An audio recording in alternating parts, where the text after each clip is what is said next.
Hello students, welcome to class 11th economics, and today we are starting the topic the numerical of percentage method.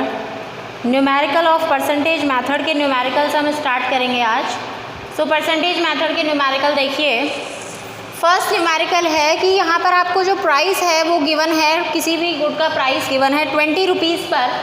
जो price था उस पर 150 units किसी भी commodity की purchase की जा रही थी, और जैसे ही प्राइस इंक्रीज़ हुआ ₹25 हुआ, तो जैसे ही प्राइस इंक्रीज़ हुआ ₹25 तो क्वांटिटी डिमांड आपकी क्या हो गई, 100 रुपीज़ हो गई. तो अब हम यहाँ पे देखें तो इसको कैसे फाइंड आउट करेंगे. हमारा जो इलास्टिसिटी ऑफ डिमांड का फॉर्मूला है उसको पहले लगाते हैं. प्राइस इलास्टिसिटी ऑफ डिमांड का फॉर्मूला मैंने यहाँ लगाया.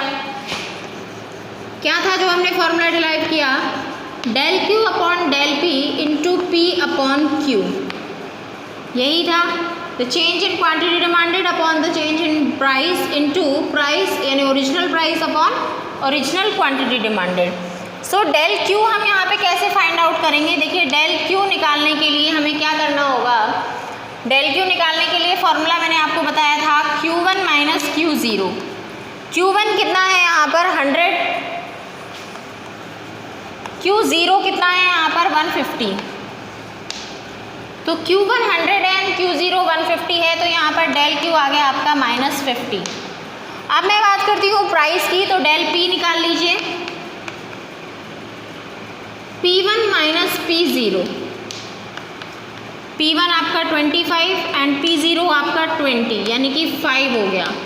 अब P तो है ही, ओरिजिनल प्राइस आपकी 20 है और ओरिजिनल क्वांटिटी जो है आपकी वो है 150. तो अब ये जो आपने सारे जो डेटा निकाल लिया है इसको हम फॉर्मूला को वैल्यूज़ को हम पुट कर लेते हैं. Del Q upon del P, तो डेल क्यू है हमारा कितना -50 upon del P means 5 into P means 20 upon Q means 150. ये हो गया. अब हम बात करेंगे, देखो 1 माइनस 50, इसको बात किए, इसको मल्टीप्लाई में चेंज कर लेते हैं. 5 4 सा 20, 50 से इसको कट किया 3 आया. अब ये आएगा आपका 4/3 यानी कि माइनस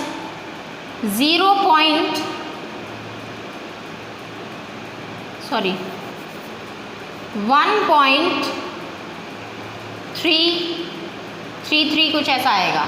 तो ये आपका देखिए 1.33 आपका आंसर यहाँ पे आ रहा है माइनस में. माइनस का मैंने आपको बता दिया था कि जो माइनस है वो आपकी प्राइस और क्वांटिटी डिमांडेड में रिलेशन को शो करता है, और 1.33 आ रहा है तो हम यहाँ पर degree of elasticity of demand भी बता सकते हैं, क्योंकि 1.33 it means it is equal to is greater than 1, so the price is highly elastic.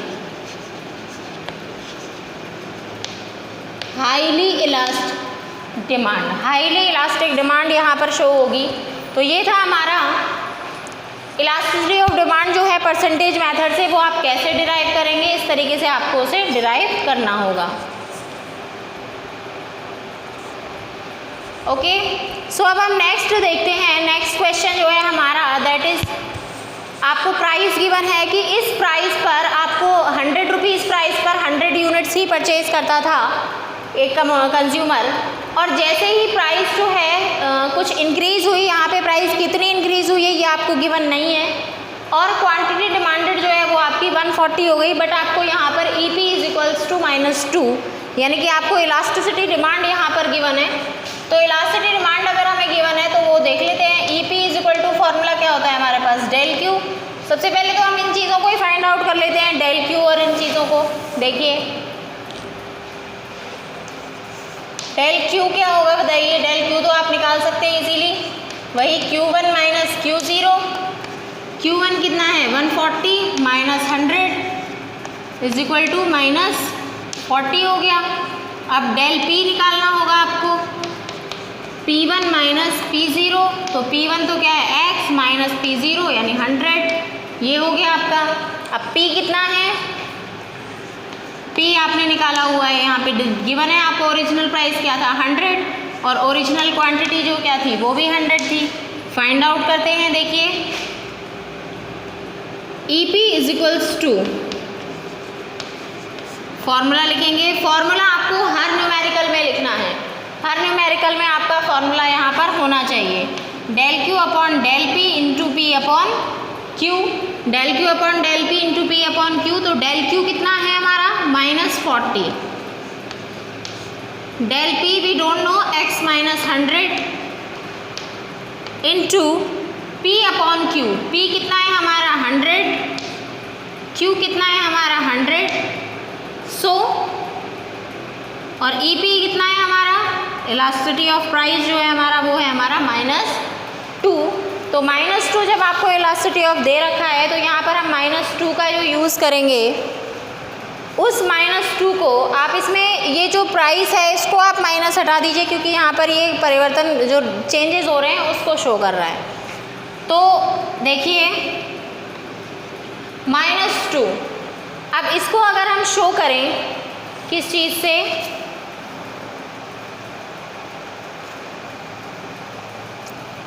Del P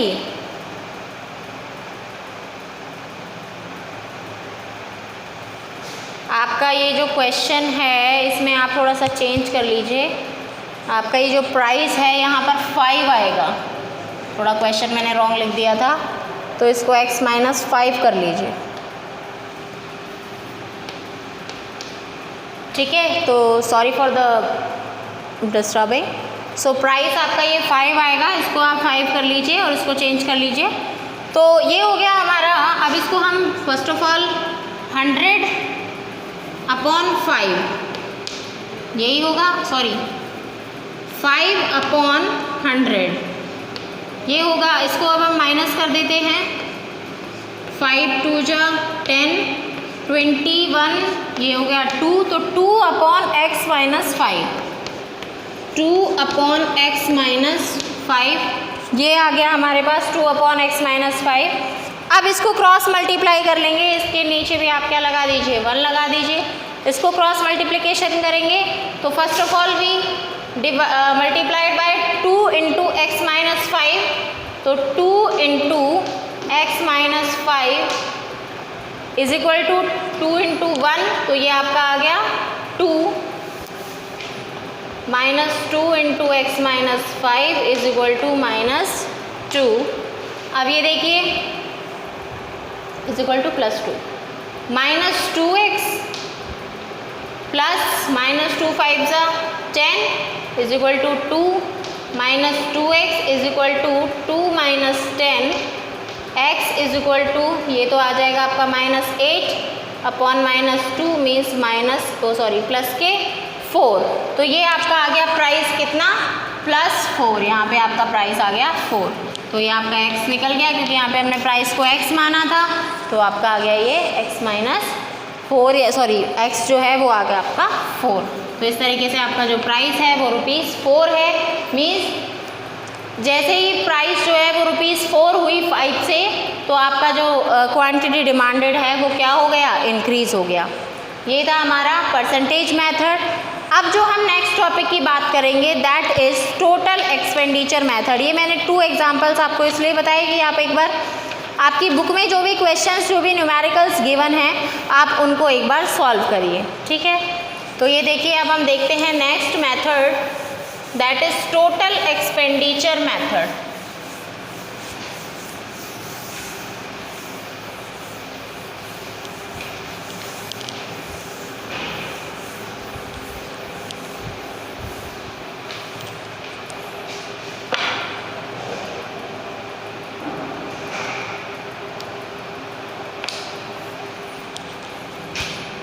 second method is total outlay method और total expenditure method.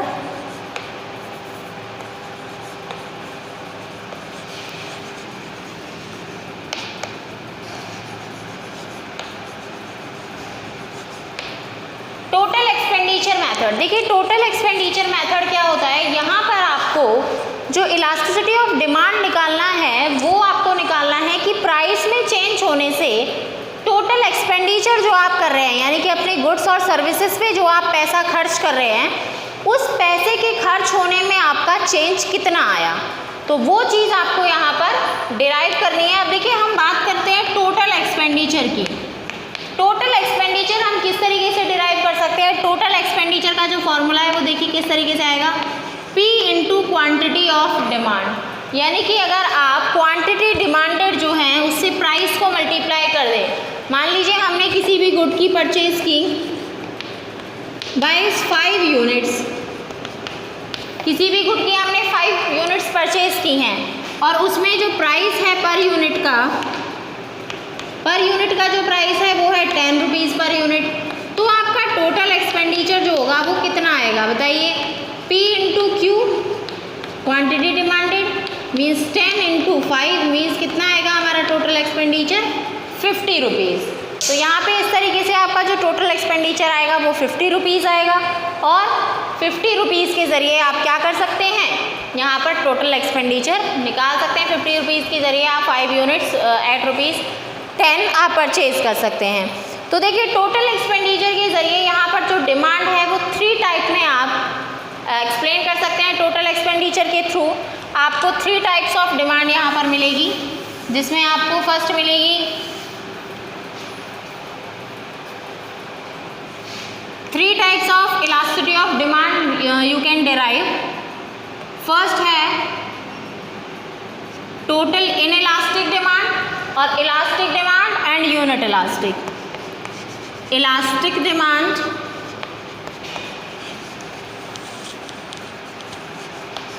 Second in elastic demand,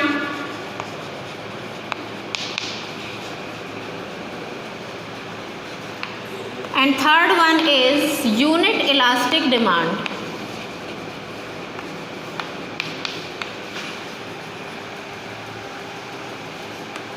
So elastic demand जिसमें हम price और quantity demanded यानी कि price के increase या decrease होने पर टोटल एक्सपेंडिचर, यहाँ पर आपने क्या देखना है, देखिए आपको कि प्राइस के इंक्रीज या डिक्रीज होने पर what is the effect on total expenditure.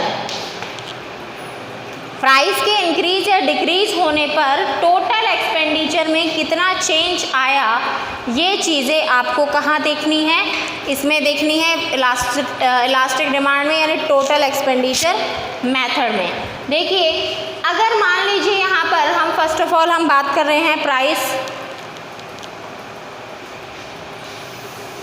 Elastic demand की हम बात करते हैं।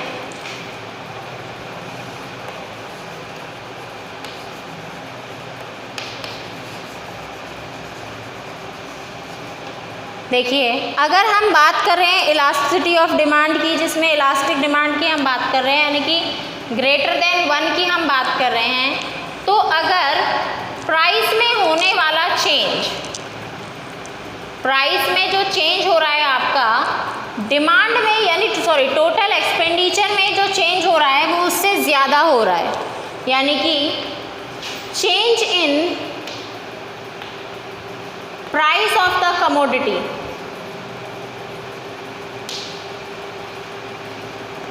is less than change in total expenditure on the commodity, means price में होने वाला चेंज टोटल एक्सपेंडिचर में होने वाले चेंज से कम है। यानी कहने का मतलब आपके टोटल एक्सपेंडिचर में जो चेंज हो रहा है वो प्राइस से ज़्यादा है, तो आपकी जो डिमांड होगी वो इलास्टिक होगी, means ED is greater than 1, elasticity of demand is greater than 1। इसका एक शॉर्ट में देख लीजिए, अगर प्राइस में चेंज जो है वो ज़्यादा हो रहा है और टोटल एक्सपेंडिचर यानी प्राइस तो इंक्रीज हो रही है, अब प्राइस इंक्रीज होगी तो टोटल एक्सपेंडिचर भी इंक्रीज होगा या डिक्रीज होगा? डिक्रीज होगा ना। क्यों होगा डिक्रीज? क्योंकि जैसे ही प्राइस इंक्रीज होगी क्वांटिटी हम क्या करेंगे, कम खर्च करेंगे, तो टोटल एक्सपेंडिचर क्या होगा, डिक्रीज।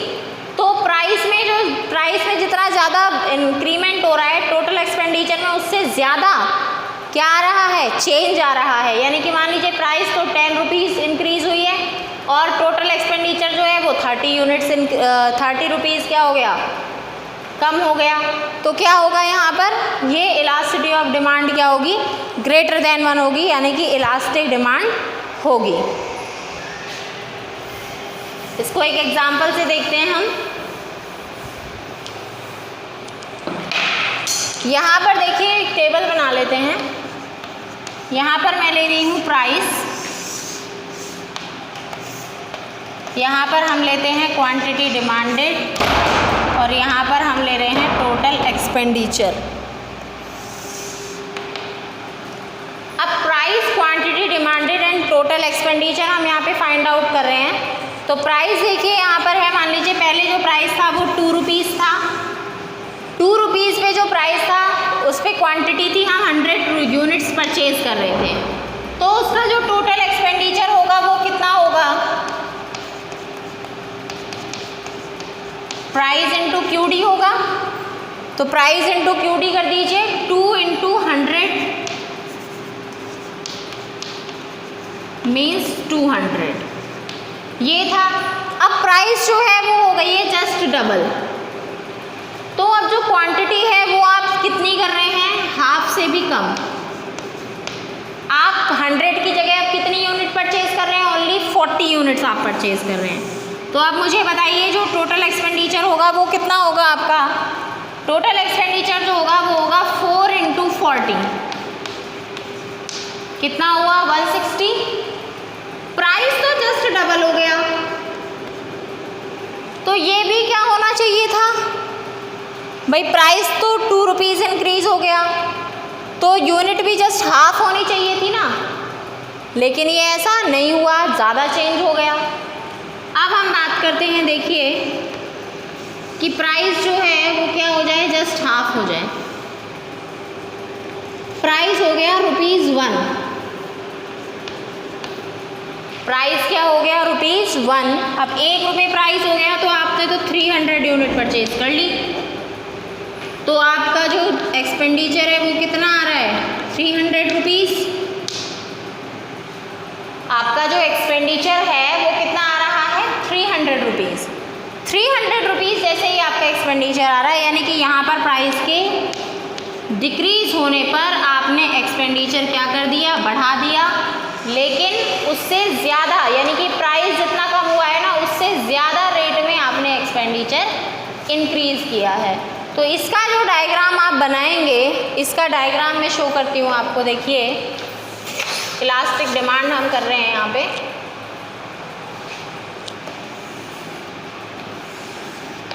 ये आप इसका डायग्राम बनाएंगे, जिसमें यहाँ पर आप एक्स एक्सिस पर आप टोटल एक्सपेंडिचर शो करेंगे और वाई एक्सिस पर आप प्राइस शो करेंगे, O X axis, O Y axis, ये आपका क्या हो गया, डिमांड कर्व। अब इसमें देखिए ये प्राइस है और ये टोटल एक्सपेंडिचर है। प्राइस में कितना चेंज हुआ, मान लीजिए प्राइस में इतना सा चेंज हुआ है, प्राइस में सिर्फ इतना सा चेंज हुआ है, उसके बावजूद तो डिमांड है उसमें, सॉरी टोटल एक्सपेंडिचर है उसमें इतना चेंज हो गया। ये देखिए प्राइस तो इतनी सी क्या हुई है, इंक्रीज हुई है, लेकिन डिमांड कितनी, सॉरी टोटल एक्सपेंडिचर कितना ज़्यादा क्या हो गया है, चेंज हो गया है, बहुत ज़्यादा, जस्ट डबल हो गया है। तो ये होता है elasticity of demand, highly elastic या फिर कह सकते हैं इलास्टिक। इसमें हाई और लो तो हम कर ही नहीं रहे, इसमें तो हम क्या कर रहे हैं, elastic, inelastic and unit elastic. ये हो गया हमारा unit elastic demand.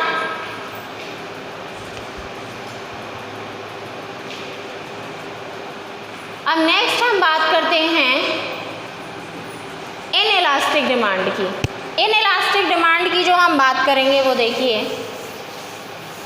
Inelastic demand का मतलब क्या है कि यहाँ पर तो वही चीज़ है कि प्राइस में जो चेंज हो रहा है, क्वांटिटी डिमांड, सॉरी एक्सपेंडिचर में जो होने वाला चेंज है वो उससे कैसा हो, कम हो, नेसेसरी गुड्स में आएगा। देखिए नेक्स्ट सेकंड जो है हमारा टॉपिक वो है इनइलास्टिक डिमांड।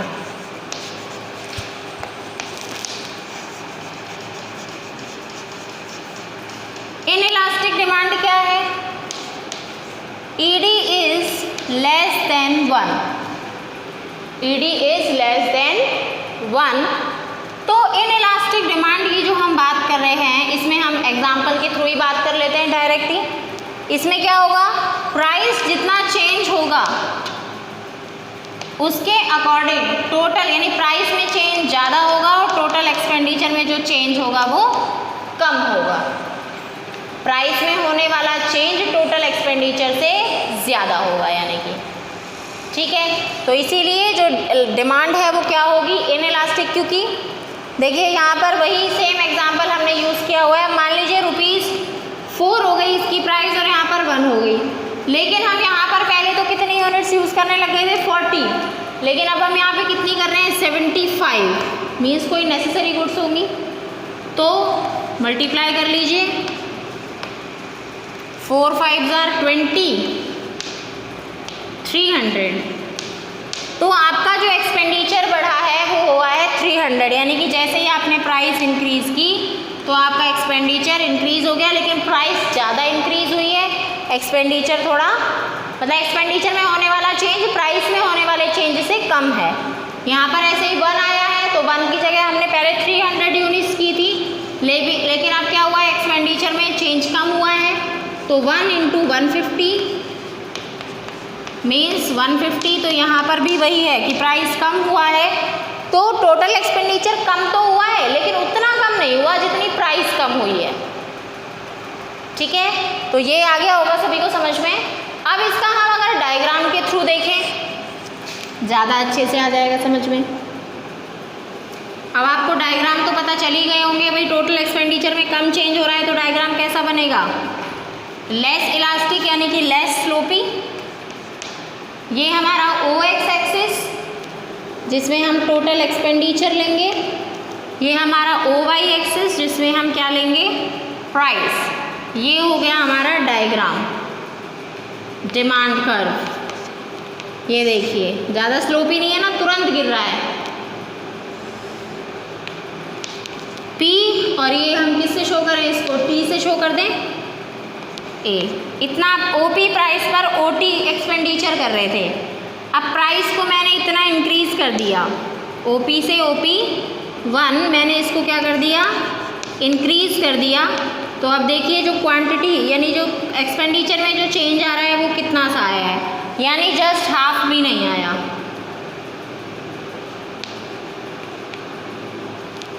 ये T1 हो गया। तो इसमें होने वाला चेंज प्राइस के मुकाबले बहुत कम है, तो इस तरीके से इसे हम क्या कहेंगे, लेस इलास्टिक, या फिर ये कह देंगे हम इन इलास्टिक डिमांड।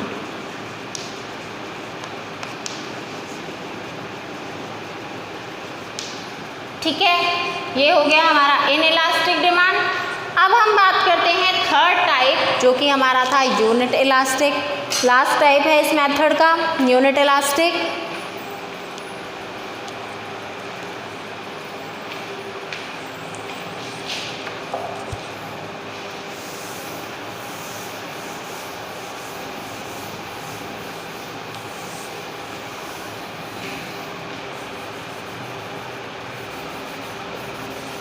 एक ही एग्जाम्पल के थ्रू हम इसको करेंगे।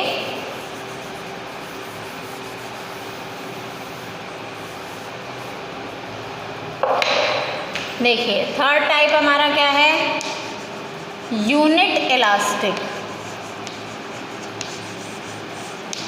टोटल एक्सपेंडिचर मेथड का third and last type of elasticity of demand, unit elastic demand. Unit elastic demand means ED = 1। देखें अब यहाँ पर क्या है, जो प्राइस में होने वाला चेंज है वो टोटल एक्सपेंडिचर में होने वाले चेंज के बिल्कुल इक्वल है। जितना प्राइस में चेंज हो रहा है टोटल एक्सपेंडिचर में होने वाला चेंज भी उतना ही है, बिल्कुल उसके इक्वल है। तो देखें कैसे, ₹2 पर इतना था, ₹4 कर दिया तो जस्ट हाफ कर दिया हमने, तो कितना हो गया, 4 × 50 = 200। मीन्स प्राइस में तो चेंज हुआ, जस्ट डबल हो गया प्राइस, तो एक्सपेंडिचर जस्ट हाफ हो जाना चाहिए। जस्ट हाफ यानी क्वांटिटी जस्ट हाफ हो ठीक है, कोई चेंज नहीं आया। 1 हुआ है यहाँ पर तो 200 यूनिट्स परचेज कर ली हमने, यानी कि प्राइस जस्ट हाफ हो गई तो हमने डिमांड जस्ट डबल कर दी, तो भी एक्सपेंडिचर उतना ही रहा, एक्सपेंडिचर में कोई भी चेंज नहीं आया। तो एक्सपेंडिचर तीनों में क्या रहा है, इक्वल रहा है। अब इसका जो डायग्राम है वो देखिए,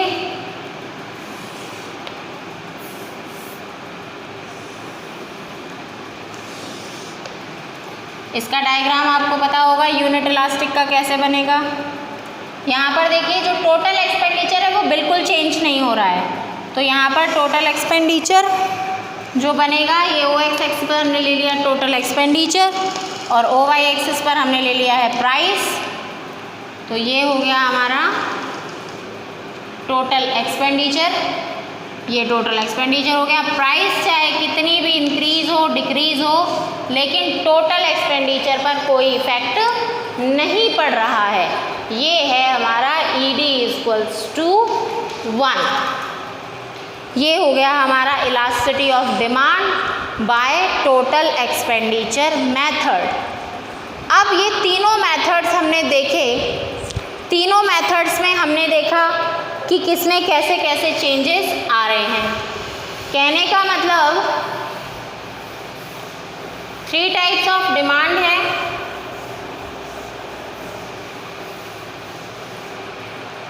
अब इसी का एक कंबाइंड डायग्राम हम देखते हैं। कंबाइंड डायग्राम से आपको, जैसे मैंने आपको इलास्टिसिटी ऑफ डिमांड के जो टाइप्स बताए थे, उन इलास्टिसिटी ऑफ डिमांड के टाइप्स में हमने जो डायग्राम किए थे, उस डायग्राम से आपको सारे डायग्राम्स इजीली लर्न हो गए होंगे। और वो सारे डायग्राम्स इजीली लर्न हो जाएंगे तो आपको स्लोप को याद रखने की ज़रूरत नहीं है कि किस डायग्राम का जो स्लोप है वो कैसा है। तो अगर वो डायग्राम का स्लोप आपको याद हो गया तो देखें आगे।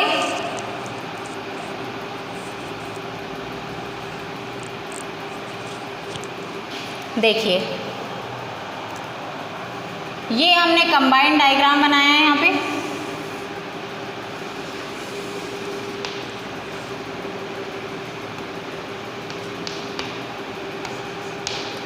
कंबाइंड डायग्राम,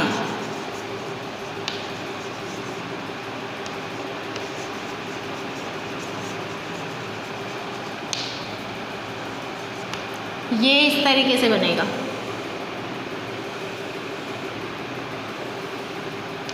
ये हमारा प्राइस हो गया, ये हमारा टोटल एक्सपेंडिचर हो गया और ये इसका कंबाइंड डायग्राम हो गया। इसमें भी वही ABCD लिख देते हैं इसको, नीचे से स्टार्ट करेंगे यानी कि असेंडिंग ऑर्डर में। ED < 1 = 1 and > 1। अब देखिए इससे आपको कैसे समझ में आएगा। देखो ये < 1 यानी कि प्राइस के बढ़ने से, प्राइस और टोटल एक्सपेंडिचर में अगर पॉजिटिव रिलेशन हो, प्राइस और टोटल एक्सपेंडिचर में अगर कैसा रिलेशन हो, पॉजिटिव रिलेशन हो, तो आप उसे < 1 कह सकते हैं। तो उस डायग्राम को आप क्या कह सकते हैं, < 1।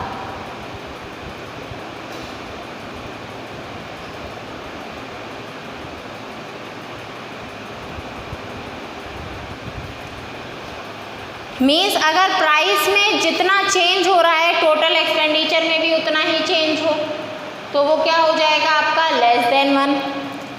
अगर प्राइस में कितना भी चेंज हो, नेक्स्ट हम बात कर रहे हैं कि अगर देखो यहाँ पर तो क्या हो गया, प्राइस इंक्रीज तो टोटल एक्सपेंडिचर भी इंक्रीज, ठीक है। यहाँ पर प्राइस कितनी भी चेंज हो, टोटल एक्सपेंडिचर में कोई चेंज नहीं आता, उसे कहते हैं =1, टोटल एक्सपेंडिचर सेम रहता है। और यहाँ पर प्राइस चेंज हुई यानी प्राइस इंक्रीज होगी तो टोटल एक्सपेंडिचर उससे ज़्यादा रेट में डिक्रीज होगा, प्राइस डिक्रीज होगी तो टोटल एक्सपेंडिचर उससे ज़्यादा रेट में इंक्रीज होगा। तो ये हो गए हमारे तीनों types of elasticity of demand by the total expenditure. So इसको लर्न रखिएगा और इसको एक बार प्रैक्टिस करिएगा। डायग्राम अगर आप लर्न रख लेंगे तो आपको न्यूमेरिकल्स में किसी भी चीज़ को याद रखने की ज़रूरत नहीं है। डायग्राम याद हो जाए, फॉर्मूलाज याद हो जाए, ऑल सेट। ओके, तो इसके डायग्राम्स ही हैं मेन जो है वो आप टिप्स पे रख लीजिए डायग्राम।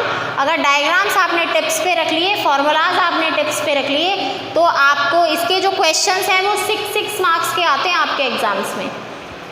5 मार्क्स, 6 मार्क्स के क्वेश्चंस आते हैं एग्ज़ाम में। तो बहुत ज़्यादा इंपॉर्टेंट चैप्टर है क्योंकि इसमें से न्यूमेरिकल्स ही ज़्यादा कैरी होते हैं एग्ज़ाम में, तो इसको देख लीजिएगा।